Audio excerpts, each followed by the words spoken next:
They were my closest people, my boyfriend and my best friend. I trusted them with everything.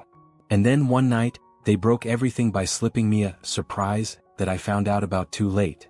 I met my boyfriend Nick at the most ridiculous party of our college years, the kind where people wore neon face paint unironically and danced to music so loud the floors shook under your feet. Neither of us wanted to be there. We were both dragged along by friends who insisted we needed to loosen up and live a little, and within 20 minutes of arriving, we had each found the other hiding in the kitchen, silently judging the chaos unfolding around us. I remember him standing there, holding a red plastic cup he had no intention of drinking from, his expression somewhere between amused and horrified. I made some sarcastic comment about the guy in the inflatable banana costume trying to crowd surf, and Nick laughed, the kind of laugh that catches you off guard, warm and genuine and a little bit mischievous. What started as small talk quickly turned into a full-blown game of low-stakes sabotage. We spent the rest of the night playing harmless pranks on the guests, switching out the playlist to a dramatic classical piece right in the middle of a dance track, replacing the Jungle Juice with bright red punch spiked only with Sprite, and sneaking handwritten notes into people's pockets that said things like "You're being watched. Trust no one." Every time one of our jokes landed, we'd exchange a look across the room, barely able to keep from laughing. It was ridiculous, juvenile, and so much fun, and by the end of the night, it felt like we'd known each other for years instead of hours. From that moment on, we became inseparable. We started spending more and more time together, first under the excuse of studying or grabbing coffee, then eventually just because being with him felt like the most natural thing in the world. 5 years have passed since that night, and now we live together in a cozy apartment filled with plants we mostly remember to water, sharing meals, quiet evenings, and long conversations about everything and nothing. We've talked about marriage more than once, not in a pressure-filled way but in that soft, hopeful way that creeps into conversations when you've found someone who feels like home. Our mutual best friend Alex has been a constant presence in our lives since those chaotic, wonderful college days, the third piece of our little trio that somehow just fit together despite all our differences.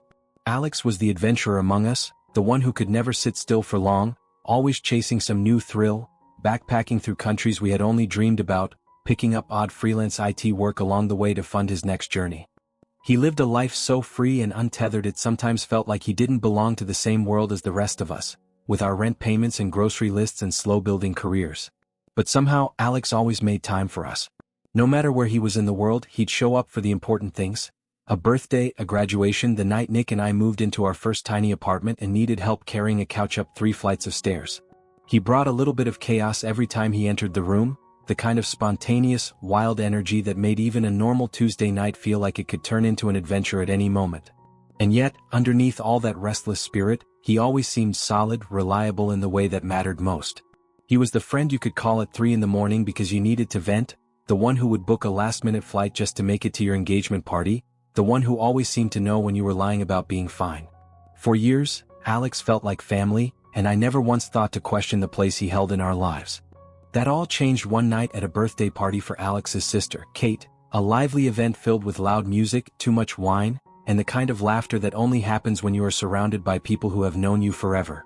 At first, everything felt familiar and easy the way it always did with Alex and his family.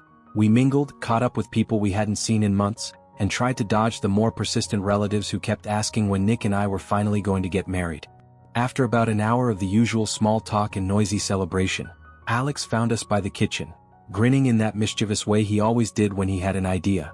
He leaned in and suggested we sneak off to his house nearby to chill out for a while, just the 3 of us, the way we had done 100 times before when the crowds got overwhelming and we needed a quiet space to breathe and unwind. It wasn't unusual. Breaking away from big gatherings to regroup in a quieter spot had always been part of our rhythm, part of what made our friendship with Alex feel so natural and safe. Without thinking much about it, we agreed, assuming it would be another night of shared beers on his worn-out couch, old inside jokes, and a few hours of peace away from the noise. Everything seemed completely normal when we got to Alex's apartment, the familiar clutter of his life scattered around in that comfortable, lived-in way, with travel magazines and random souvenirs from faraway countries stacked on the coffee table. We sank into the couch, laughing about some ridiculous story Nick was telling, while Alex rummaged through his kitchen and came back holding a small bottle, his eyes gleaming with excitement. He told us they were energy capsules he had brought back from Russia, natural supplements he swore by whenever he was dealing with jet lag after long trips. He said they were made from herbs, completely harmless, just something to help shake off the heavy, sluggish feeling from too much food and too little sleep. I hesitated for a moment, the tiniest whisper of doubt flickering in the back of my mind, but then I watched Nick, always the cautious one, shrug and pop one into his mouth without a second thought.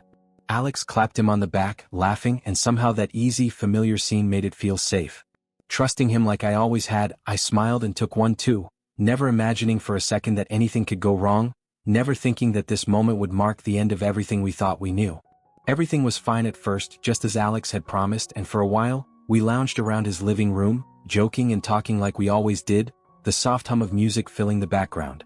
But then, slowly, a strange sensation began to creep over me, subtle at first, almost like the room had gotten sharper around the edges, like the colors were suddenly too vivid, the lights too bright, every sound a little too loud. I tried to brush it off, telling myself it was just the exhaustion or maybe the aftereffects of too much wine mixing badly with whatever herbs were in the capsule, but within minutes, my emotions started swelling in a way that felt unnatural, like I was standing at the edge of a cliff with no way to step back. I could feel my heart racing, my skin tingling with a kind of electric urgency that didn't belong there, and when I stumbled to the bathroom and caught a glimpse of myself in the mirror, I froze. My pupils were huge, blown wide and black, swallowing almost all the color from my eyes, and the sight of it sent a jolt of fear straight through my chest. I gripped the edge of the sink, breathing heavily, trying to steady myself, but nothing about what I was feeling was normal. In that moment, staring at the stranger looking back at me, I knew something was terribly, terribly wrong. Then, when I stumbled back into the living room, my face pale and my hands trembling, Alex finally confessed, his voice casual, almost like he thought it was funny, that the capsules weren't just some herbal energy supplement but were actually laced with Molly, MDMA. For a moment, I couldn't even process the words. It was like my brain refused to make sense of them, like if I just stood there long enough, he would take it back and laugh it off as another stupid prank. But he didn't laugh, and Nick, to my shock, didn't react the way I expected either.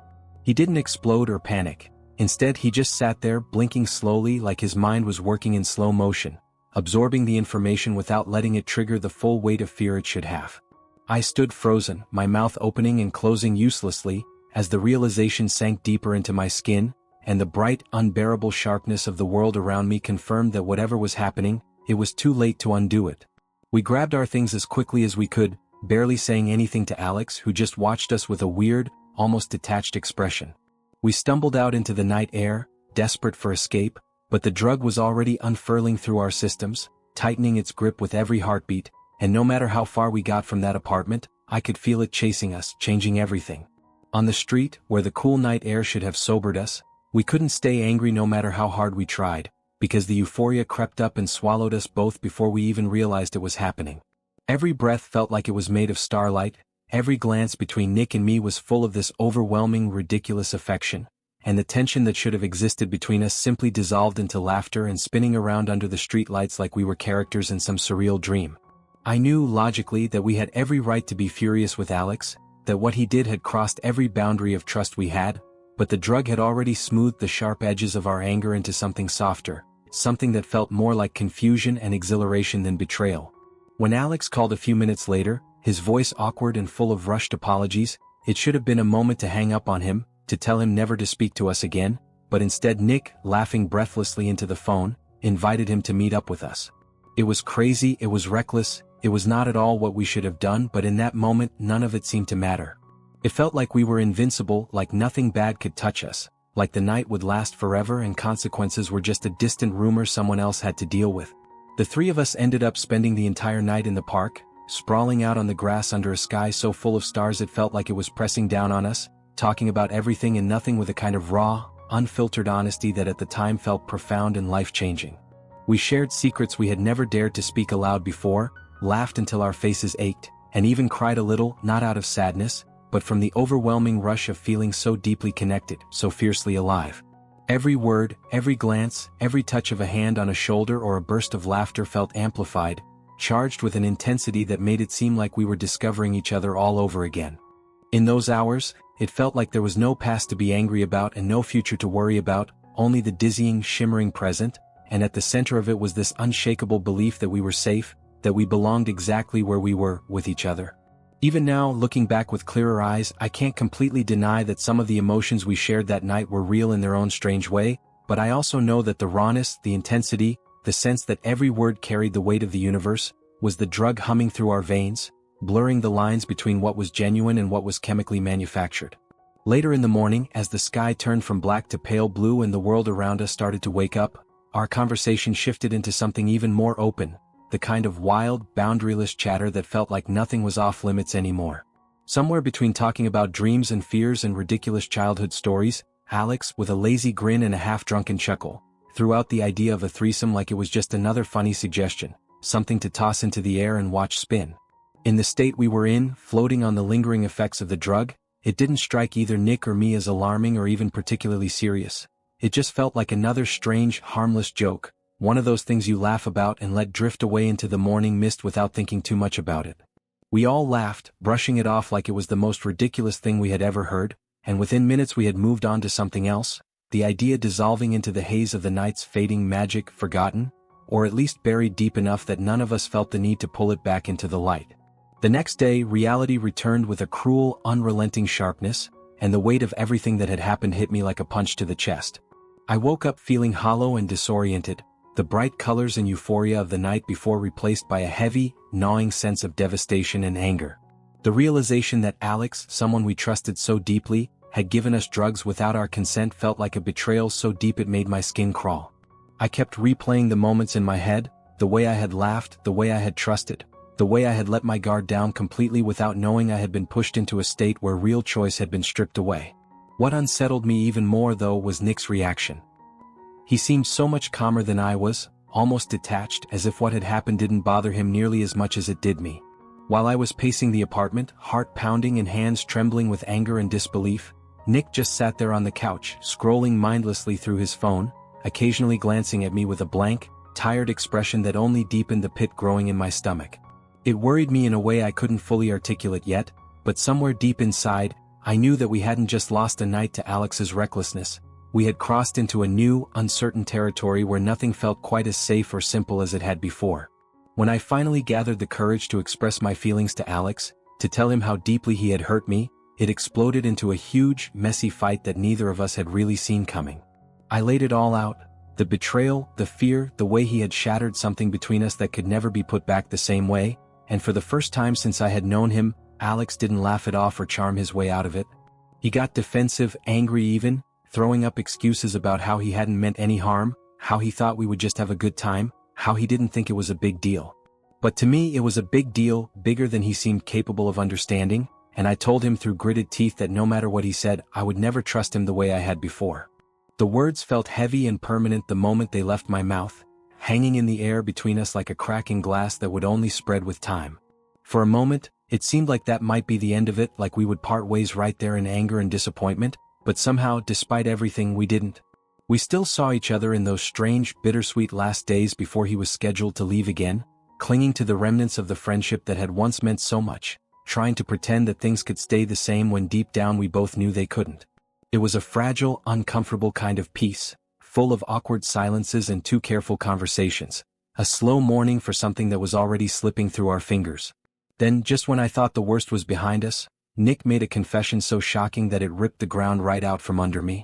We were sitting in the living room one night, the kind of heavy silence between us that had become all too familiar lately, when he suddenly blurted it out, almost as if he couldn't carry the weight of it anymore. He told me, haltingly at first and then faster as if rushing to get it over with, that he and Alex had been discussing the idea of a threesome behind my back for weeks, maybe even months, long before that night in the park. They had been waiting, he said, waiting for the right moment, hoping I would agree naturally, trying to figure out how to make it happen without scaring me off. I sat there, frozen, staring at him as the pieces started falling into place. The casual way Alex had joked about it that night, the strange undercurrent I had felt but never wanted to name, the way Nick had been so calm when Alex crossed the line with the drugs. It was like the whole world tilted sideways, like everything I had believed about the two people closest to me had been a lie built on top of another lie. My trust, already cracked and fragile after everything that had happened, shattered completely in that moment. It wasn't just the betrayal of what they had done, it was the betrayal of what they had been planning, the fact that they had looked at me not as a partner or a friend but as some prize to be maneuvered into something for their own amusement. I didn't even know how to speak, how to breathe, how to exist in the same room with someone who had loved me and still thought this was somehow acceptable. I decided that I needed to take a break, not just from Nick, but from everything that had become so tangled and toxic that I could barely think straight anymore. I packed a small bag in silence, ignoring Nick's desperate attempts to talk, to explain, to somehow patch over something that was far beyond repair in that moment. Without looking back, I left our apartment and stayed at a colleague's place, someone kind enough not to ask too many questions, offering me a spare key and a quiet place to breathe. Before I left, I made it clear, crystal clear, that I didn't want any contact from either Nick or Alex for at least a week. No texts, no calls, no surprise visits trying to fix things. I needed space, real space, to think, to figure out where the hell my life had gone off course and whether there was anything left to salvage. It wasn't about punishing them, it was about protecting myself, about trying to find some small island of clarity in the middle of the storm they had thrown me into without a second thought. Sitting there alone in someone else's apartment, listening to the unfamiliar hum of a different refrigerator and staring up at a ceiling I didn't recognize, I realized for the first time in a long time that this was my choice now. For the first time in weeks, maybe months, I could finally hear myself think. When the week was over and I finally agreed to meet them, we sat down at a small cafe tucked away from the busier parts of town, a place that somehow felt neutral enough for the conversation I knew we had to have. I looked at them across the table, two people who had once been my whole world, and for the first time in a long time, I didn't feel small or uncertain. I felt steady, even as my heart pounded in my chest. I told them everything, not sparing a single word or softening the edges to make it easier for them to hear. I talked about the broken trust, about how they had made decisions about my life, my body, my safety, without ever thinking to ask me. I explained, voice shaking but clear, that the real betrayal wasn't just about the drug or the disgusting conversation they had shared behind my back. It was about the fact that they had taken away my right to choose, the most basic, sacred right that should never be touched without consent. I told them how isolated it had made me feel, how violated, how the people I loved most had turned into strangers the moment they decided my feelings didn't matter enough to consider. I could see the shame flicker across Nick's face, saw Alex looking everywhere but at me, but I didn't stop. They needed to hear it all, needed to understand that the damage they had done went deeper than a bad night or a stupid mistake. It had cut straight into the foundation of trust, respect, and love that everything between us had once been built on. And no matter what happened next, I wasn't going to let them rewrite it or minimize it. This was my truth, and for the first time I said it out loud. I am now living separately, tucked away in a small apartment that still smells like fresh paint and new beginnings, trying to find solid ground again while I sort through everything that has happened. Both Nick and Alex apologized, and I could tell they meant it in their own ways. Alex even promised to go to therapy, said he needed to figure out why he had crossed so many lines without even seeing them, while Nick looked me in the eyes with a kind of desperate sincerity and told me he loved me, that he couldn't imagine his life without me, that he would do anything to fix what he had broken.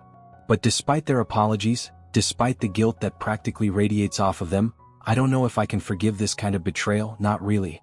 Trust, once shattered, doesn't come back just because someone says the right words or promises to do better. It's something deeper, something built slowly, breath by breath, and when it's taken away, it leaves behind this hollow space that no apology can immediately fill. I find myself wondering if love is enough to rebuild from something like this, or if sometimes love just isn't strong enough to survive the cracks. Every day, I sit with those questions, feeling them rise and fall like waves, and for now all I can do is take it one day at a time, waiting for the answer to come, even if it's not the one I want.